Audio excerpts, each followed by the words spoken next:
Moi, c'est Jasmine. Moi, c'est Jean-Marc. Puis notre fils a 1 mois. Il s'appelle Bellamé.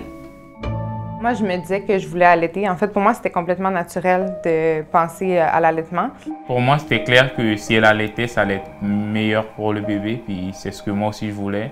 Finalement, quand Bellamé est arrivé, c'est là que je me suis rendu compte que c'était pas autant facile ou naturel que je l'avais imaginé. Au final, je connaissais pas grand-chose, ni les positions, ni le fait que ça pouvait faire mal. Ça, je le savais pas. Donc, au début, j'ai eu des ampoules de lait sur mes seins. J'ai eu une mastite. Ce que je trouvais plus difficile, c'est que j'avais l'impression de ne pas être comprise parce que ça fait vraiment mal. Puis des fois, je sais pas, quand on essaie d'exprimer que ça fait mal, je sais pas si les gens réalisent vraiment, en fait, la douleur que ça fait ou comment qu'on peut se sentir. C'était dur pour moi parce que je voyais qu'elle souffrait, mais je pouvais rien faire. Je me disais dans ma tête, peut-être que je vais lui dire qu'on prenne le biberon pour qu'elle ait moins mal, parce que moi, je voulais pas qu'elle ait mal.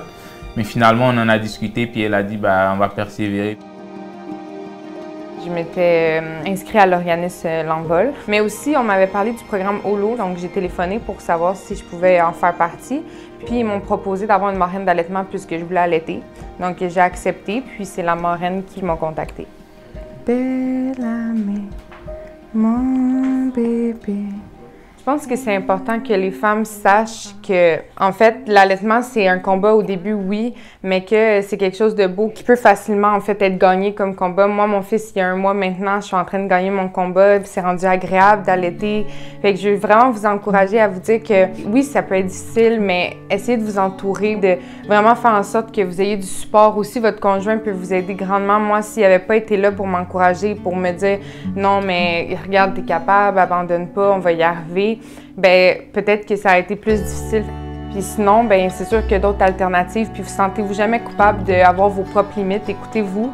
Puis quand c'est vraiment trop, allez chercher de l'aide. Puis les gens vont vous diriger pour faire le meilleur pour vous puis pour votre bébé. De toute façon, vous êtes une bonne maman. Vous savez exactement ce qu'il y a de bon pour votre bébé. Ça, c'est sûr et certain.